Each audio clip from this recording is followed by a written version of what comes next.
Welcome to 280 days of the worldwide Megacrisis Hungerstrike. I'm here to try and save your life and all those we care about. Quick update, my heart's starting to hurt a little bit.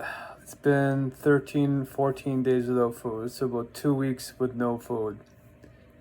It's not the longest I've ever gone. The body dies at 66 days, so I'm only about 1/5, 1/4 of the way to dying. But it's been 280 days of this, so the hunger has a different feel. I'm a little tired because I've been working all day, pushing hard for you guys and my nieces, nephews, all those I love and care about. So I'm okay. Have a hard time sleeping at night though. If I don't drink water, I get this tightness. Like when I'm doing the dry hunger strikes and I'm not drinking water either, no food and no water, it's way more painful, you guys. The next hunger strike after this one is dry. This is a perpetual one. So if we meet the goal of 100,000 people or 100,000 blessings, between those two is the criterion. Then I call off this hunger strike, take a 2-month recovery break. Takes about 2 months to recover, to gain back 40 pounds and all the weight that I'm losing. And then I go on another one. And that one's dry, perpetual, to the potential death. And when you're on a dry hunger strike, you get a tightness in your chest. Like the thirst is so bad that you can't breathe. It feels like you can't breathe sometimes. And I'm noticing on this hunger strike, which is a wet hunger strike, meaning I can drink water, just not have any food. I'm noticing if I don't drink water for a period of time, I start getting that feeling, which is new. That means my body, even after I ate last month for weeks, it wasn't enough to recover. And I'm still getting this gradual weakening, like almost a year of weakening. That's okay. I'm still in good shape comparatively. And that's because of the vegan diet, and I take very good care of my body, and I'm barely moving right now. So at night, if I don't drink water, I get this tightness and it's hard to sleep. But then if I drink the water, then I have to go to the bathroom right away. And I woke up like 3-4 times last night because I'm over drinking the water so I can fall asleep. So I'm going to tone down the water a bit and then see if I can sleep, because sleep is absolutely important, you guys. It's like the number one thing besides clean food and clean water. Actually, yeah. Okay, so that's me personally. On an international update level, we are in a mega crisis. And look at my pinned tweet or pinned post if you don't know what the mega crisis is. I explain it there. A very concerning thing happened today. And it's that Anthropic, the ethical AI company, it's the part of OpenAI, like the staff of OpenAI that cared about ethics and quit because Sam Altman was taking ChatGPT in a profit-seeking direction. They started their own company called Anthropic, and it's very human-centric, very ethics-based.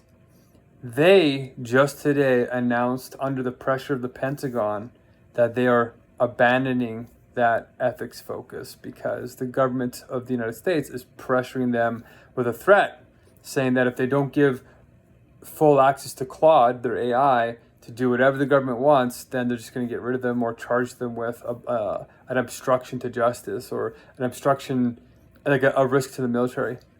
And so Dario Amodei, who has a very good heart, was in a double bind. He's trapped. And double binds are the most insidious cultural device that our species faces metaphysically and culturally, that traps our minds in fragmentation, which, as you guys know from the mega crisis, is the heart of the problem. They're still the best people to pass the universal logic to as the solution to solve that fragmentation. So we need to keep messaging them. Okay? It's very concerning. For the first time ever, yes, the UK has 950,000 graduates and they have less than 10,000 jobs to compete for. For the first time in the UK's history. That's because AI is taking all the jobs. It's real. Everybody says there's going to be an AI collapse. Just today, NVIDIA, the chip manufacturer of the super chips for the AI companies, just made $250 billion in profit this year. Way beyond expectations. So there's no bubble. This is going to take over everything. We have to align it. We can't stop it. Okay, you guys, help me get this universal logic to them. Pass it around your networks. The other thing too is we need to build the wise government, God's government. And I just read a proposal out of the Santa Fe Institute and a few other people, like 12, 15 people wrote this paper on how to make AI wise. But they're not even close. I read it, and it's not even close to what needs to happen. The pure structure of wisdom is the universal logic, the pure structure. You can't teach an AI from outside how to be wise. The logic is a beingness, and you can learn it too. And we host these special meetings to teach that. So on the international level, that's what's happening. And there's way more happening than that. It's intense. But on the particular, what we're doing to be the change we want to see in the world is we're starting this governance model of fair world spirit, wise governance, or God's government if you're religious. If you're atheistic, we call it the ideal scientific government, the rational one. Okay, so I'm hungry, but I will not eat until we get 36 people in this godly ELM. There's like different levels of our meetings. There's a base, mid, ultra, and then we're at godly, which is 36 people all at once performing these roles. It's like a 136 point checklist that we all share. Each person gets around a couple of tasks to do, so it's manageable. And we divide it into a 3-hour stretch, and we're experimenting with 3 different things we do together at that level. And then we're building something called the calculus of flow, where we rotate the meetings in a way that maintains flow state as we're changing the amount of people in the meetings and the who's in the meetings. All right, so right now I was freaking out a couple of days ago because we weren't close. We had maybe 8 people, and I got all these ads going now, and I researched for hours and hours, and I got them all going now. I got LinkedIn going, I got Facebook going, I got all these freelancer groups going, I got our old crew going, I got everything. And our old crew pulled on 5 more people, which is great. Meaning that they enjoy the training. It really is fulfilling. It makes fulfilling connections. It solves loneliness. It teaches people how to be human-centric again. My stomach is upset. So it looks like we got about 61 interested people. So not everybody can make it to this meeting. Only about 10 can make it to the same time slot. So we're still 3 times off, but we still have 4 days to get everybody into a 3-hour time slot. So if you want to help, please come, and you can do these blessings or these task lists and make these meetings enter into flow state, the highest good and service we can give humans. It really is incredible. And we can get AI to do that too. In fact, if AI doesn't do that for us, then it's not truly aligned, and it's going to harm us. Like 80 to 95% of the time, you guys, it's almost inevitable. Okay? Oh man, I gotta stop talking here. I'm trying to get my videos up every day. It's a little bit late. But even when I don't use the apps, they explode in size. Like TikTok is 2.6 gigabytes on my phone. I deleted it and I re-downloaded it. Now it's only 700 megabytes. What's all that data being used for? I tried to clear it and it won't clear it. So to make these videos, I have to download the app or delete the app, download the app again, make the video, upload the video again, and then clear the memory. It's weird. Okay, so that's my update. There's hope. I'm excited. We're actually on.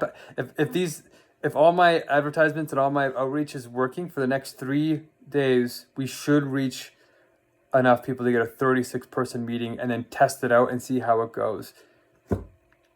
All right. And I want to end these videos on the same note. If you know my wife, please send her, because we can do the personal and the professional and the activism all at once. We can have our cake and eat it too if we have speculative consciousness, sublative consciousness, where opposites come into harmony. All right. And I would love to work with somebody on this. I like the love languages. Okay. We're human creatures. We're here to experience things. It's not supposed to be just an aesthetic lifestyle. Right. It's just supposed to be wise. And my wife would be out there hardcore. I'm going to say a new slogan for her, okay, to help you find her with me. And I'll help you too. These meetings that we're having, these 36-person meetings are going to be matchmaking. All of our life areas are going to be satisfied while we're doing the activism. Okay? This is the slogan. If she's too hardcore for everybody else, she's just right for me. I actually took that from my grandfather. He used to say that about business. He used to work in the government actually, and he knew a bunch of lawyers. That's why he warned me about what was coming. He said, is that when it's too tough for everybody else, it's just right for me. So, yes. Okay. Sending blessings out to everybody. Until tomorrow, keep sublating. Peace.